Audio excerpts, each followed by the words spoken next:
পুরী ছেড়ে বেরিয়ে আসছি, এমনি মন ছিল ভারাক্রান্ত। আবার কবে দেখা হবে জগন্নাথ দেব, সুভদ্রা মাতা এবং বলদেবের সঙ্গে।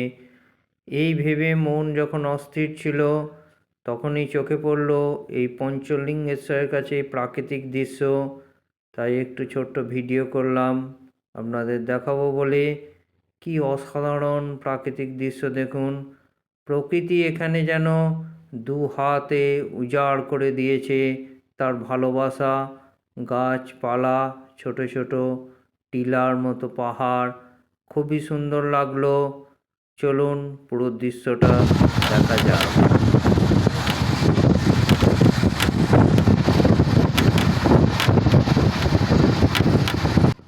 উড়িষ্যার প্রাকৃতিক দৃশ্য খুবই ভালো।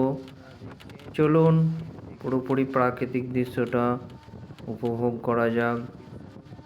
আর কি, এই ছোট্ট ভিডিওটা যদি ভালো লাগে চ্যানেলটা লাইক, কমেন্ট, শেয়ার করবেন।